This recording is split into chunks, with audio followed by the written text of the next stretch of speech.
Apa khabar semua? Anda rasakan kereta anda tu laju ke? Ke anda je yang rasa laju? Orang lain tengok slow je.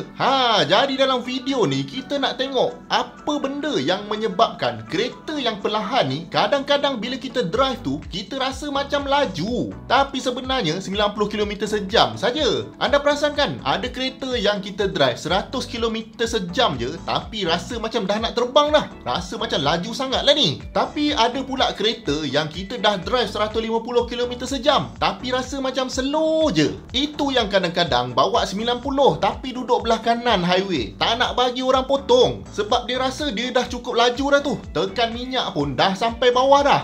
Jadi jom kita tengok apa puncanya kita rasa benda tu laju tapi dia tak laju pun. Tujuannya supaya kita boleh mengelak daripada berlaku dekat diri kita sendiri. Jadi sebab pertama kenapa kereta yang perlahan ni boleh rasa macam laju adalah sebab bunyi yang bising. Bunyi itu sebenarnya bukan nak kata bunyi enjin, walaupun bunyi enjin tu sebenarnya boleh mempengaruhi juga. Tapi bila kereta tu tengah bergerak, bunyi yang dominan sebenarnya adalah bunyi angin dengan bunyi rolling tayar tu. Dan kereta yang slow ni biasanya dia punya NVH ataupun dia punya kekedapan bunyi dekat kereta tu sebenarnya kurang. Jadi bunyi-bunyi luar ni boleh masuk. Kenapa bunyi dalam kereta macam ni bising adalah sebab manufacturer nak jimatkan kos lah. Kadang-kadang kita tengok pintu pun tak tebal, kemudian dia punya sound deadening material memang sikit sangat ataupun tak ada langsung. Kita pula nak kena pergi dekat kedai aftermarket, pasangkan soundproofing dekat kereta kita, barulah bunyi senyap sikit.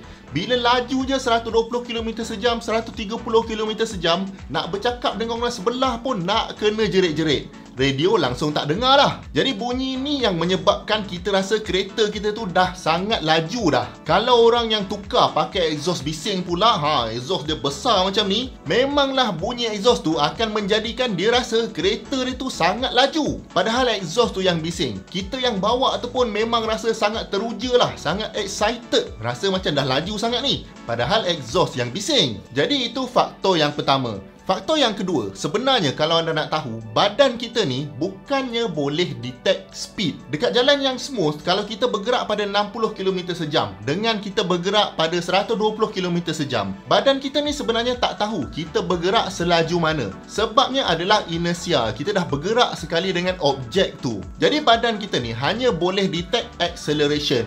Bila ada pecutan, itu yang kita rasa laju ke tidak tu. Jadi pecutan yang kuat akan menjadikan kita rasa kereta tu laju. Tapi kalau kereta tu dah dekat 200 km sejam, dia maintain je dekat situ, kita tak rasa macam laju pun sebenarnya. Kalau tak percaya, kena tutup mata. Jangan bawa 200 km sejam tutup mata pula. Jadi sebarang bentuk pecutan, even pecutan daripada statik kepada bergerak ataupun pecutan naik turun disebabkan suspension yang keras, itu akan menjadikan kita rasa kereta tu laju. Jadi setup kereta yang mana suspension dia keras, kita akan rasa lebih laju. Kita pun kalau bawa kereta yang keras ni, kita nak laju sangat pun tak berani sebenarnya. Kalau langgar line-line kuning tu pun dah bergegar-gegar dah. Kita pun dah takut nak pergi lagi laju. Jadi sebab tu, kalau kita nak tukar suspension kita kepada suspension yang keras sikit, bagi tahu isteri, bila kita guna suspension keras ni, kita akan rasa macam kita bawa laju, padahal kita lebih perlahan. Lebih selamat kita punya pemanduan kalau macam tu. Okey, punca ketiga pula. Ini saya rasa orang yang bawa kereta manual je yang tahu adalah bila kita bawa manual, kita akan rasa lebih laju berbanding kita bawa kereta automatik. Sebabnya, bawa kereta manual ni, kita lebih connected dengan kereta tu dan kita akan rasa lebih engage lagi pemanduan kita tu. Kalau kita gear 1 tu, kita nak rev sampai 7000 RPM pun boleh. Masuk gear 2, 7000 RPM lagi. Padahal kereta tu tak laju mana pun. Kita yang dengar bunyi, lepas tu bergegar-gegar. Itu yang menyebabkan kita rasa seronok dan kita pun rasa macam laju lah. Kalau kereta automatik, selamba je, bawa pun relax saja kan. Tahu-tahu dah 130, 140. Jadi kalau kata ada dua kereta yang sama, contohnya kereta Wira, satu automatik, satu manual. Yang manual tu kalau kita drive akan rasa lebih laju sebab dia lebih engaging. Okey, sebab seterusnya kenapa kita rasa kereta tu laju walaupun bergerak tak laju adalah sebab enjin kereta tu tak adalah power mana pun. Jadi kita boleh guna kuasa enjin tu sampai dia punya limit. tekan pedal tu sampai habis lah. Mak Saleh kata pedal to the metal lah. Dah habis tekan tadi maximum speed. Padahal maximum speed dia 92 km sejam saja. Itu yang menjadikan dia rasa sangat laju. Memang ada study menunjukkan orang yang pakai kereta ni, dia boleh tekan sampai habis, sampai ke absolute limit kereta tu, dia akan lebih puas dengan pembelian dia. Berbanding dengan kereta yang 300 horsepower, 400 horsepower, bila masa je nak guna horsepower sebanyak tu kalau dekat atas highway. Jadi kereta dia tu mungkin guna 60%, 70% saja daripada power yang ada. Tapi kalau enjin tu 100 horsepower saja, mungkin 90 horsepower, tekanlah sampai habis. Memang puas hati pakai kereta tu. Tetap tak kena saman sebab slow je. Dan sebut pasal enjin power, enjin tak power ni, kalau anda ni memiliki kereta tapi anda tak tahu langsung pasal enjin kereta, ini sebenarnya boleh menjadi satu risiko kalau kereta tu satu hari masuk bengkel.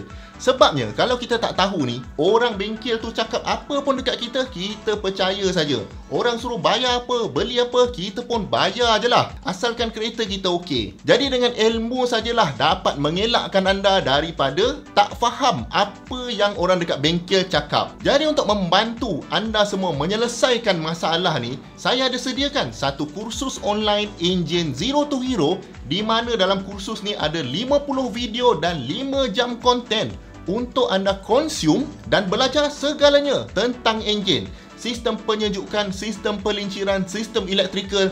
Kalau anda tak nak belajar semua, anda boleh pilih nak belajar yang mana saja. Yang paling bestnya, semuanya dekat online. Jadi kalau anda nak duduk dekat tepi pantai pun masih boleh belajar lagi. Anda boleh tengok dulu preview kursus ni, percuma je saya buka. Dan untuk tengok preview ni, anda just klik link dekat bahagian description dekat bawah. Sekarang ni pula ada diskaun 60% sebab kursus ni saya dah hampir siap rekod. Jadi diskaun pembeli awal ni, nanti bila dah siap kursus tu, tak ada lagi lah diskaun yang macam ni. Sekali lagi, link untuk join saya letak dekat bawah. Jadi satu lagi sebab kenapa kita rasa kereta tu laju walaupun kereta tu slow adalah disebabkan gear ratio dia yang pendek. Maksudnya kereta tu gear 1 cepat, gear 2 cepat, gear 3 cepat. Jadi kita yang bawa tu pun rasa mengejut kan. Jadi itu yang macam thrilling sikit lah. Kereta tu jadi lebih engaging nak drive. Dia lebih kurang macam case bawa kereta manual tadilah. Jadi kereta auto yang mana gear ratio dia rapat-rapat,